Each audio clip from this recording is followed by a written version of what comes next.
नमस्कार, अपन झारखंड देख रहे हैं आप। मैं हूं रश्मि श्रीवास्तव। आपके साथ बुलेटिन की शुरुआत करेंगे जहां झारखंड में जानलेवा कफ सिरप की खरीद बिक्री मामले में ईडी की टीम न सिर्फ झारखंड बल्कि उत्तर प्रदेश और गुजरात के 25 ठिकानों पर छापेमारी कर रही है। और देखिए, सुबह करीब 7 बजे से ही यह छापेमारी शुरू हुई है। रांची के शाली ट्रेडर्स में रेड की जा रही है। झारखंड में इस जानलेवा कफ सिरप का कारोबार शाली ट्रेडर्स के माध्यम से होता था और ईडी की टीम लखनऊ, बनारस, जौनपुर, सहारनपुर, अहमदाबाद और रांची के कुल 25 ठिकानों पर छापेमारी कर रही है। ईडी ने छापेमारी के दायरे में जानलेवा कफ सिरप की खरीद बिक्री करने वाले व्यापारियों के अलावा सीए विष्णु अग्रवाल को भी शामिल किया है। और ईडी की टीम झारखंड के व्यापारी शुभम जायसवाल के तुपुदाना स्थित गोदाम और उसके आवास पर छापेमारी कर रही है। और संवाददाता संतोष इस वक्त हमारे साथ जुड़े हुए हैं। संतोष, देखिए, इस कफ सिरप को लेकर ये पूरी कार्रवाई की जा रही है। जानलेवा कफ सिरप है ये, और यही वजह है कि 25 ऐसे अलग अलग ठिकाने हैं जहां टीम की तरफ से छापेमारी की जा रही है। अभी क्या ताजा जानकारी आपके पास?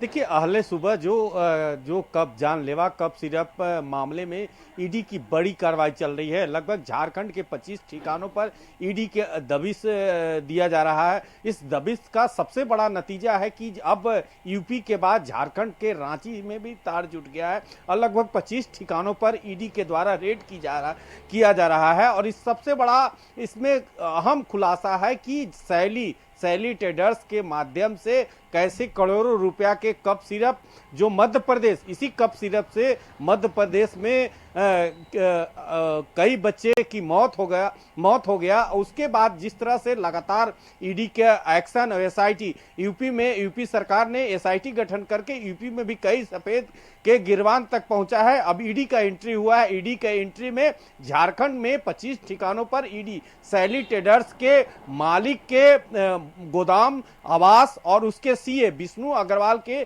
ठिकाने पर लगातार ईडी के द्वारा रेड किया जा रहा है। अब इस रेड का नतीजा है कि अभी भी रेड जारी है। और देखने वाला सबसे बड़ी बात होगी कि ईडी जो कई कागजात, वो कंप्यूटर हार्ड डिस्क की बात करे, कई आपत्तिजनक सामान बरामद किया है। पूरा जो नेक्सस है उसको ईडी के द्वारा खंगाला जा रहा है कि आखिर जो गिरोह है यूपी, बंगाल और जिस तरह से झारखंड, अब देखना होगा कि यह तार मध्य प्रदेश, यूपी, झारखंड, रांची, अब क्या इसका जो गिरोह का सरगना है, क्या बिहार, बंगाल। तो अब ईडी का जो जांच का दायरा है वो धीरे धीरे बढ़ते जा रहा है मनी लॉन्ड्रिंग मामले में। संतोष, देखिए, इन अलग अलग राज्यों की अगर हम बात करें जहां ये छापेमारी चल रही है, ये पूरा तार कैसे जुड़ा हुआ है, कैसे ये पूरा नेटवर्क चल रहा था, क्या इसे लेकर कोई जानकारी मिल पाई है?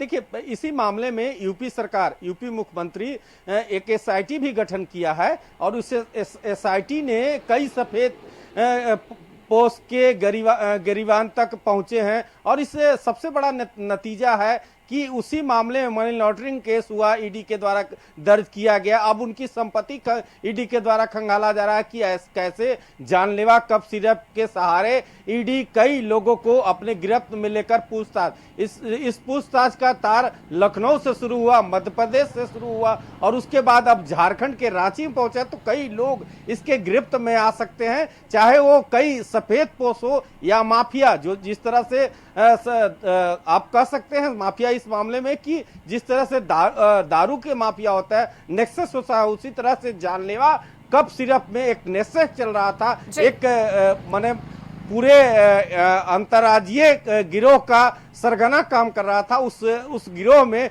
सैली ट्रेडर्स के मालिक और उसके सीए विष्णु अग्रवाल के ठिकानों पर ईडी के द्वारा रेड किया जा रहा है। अब इस रेड में क्या खुलासा होगा? यानी फिलहाल ये मानकर चलना चाहिए, कई सफेद पोश के नाम का जिक्र आपने किया है और ये भी आपने कहा कि कई बड़े खुलासे हो सकते हैं। यानी अब ये समझना चाहिए कि ईडी जब इस मामले में खुलासा करेगी तो कई लोगों तक ये तार जुड़ सकते हैं, कई बड़े नाम भी इस मामले में सामने आ सकते हैं।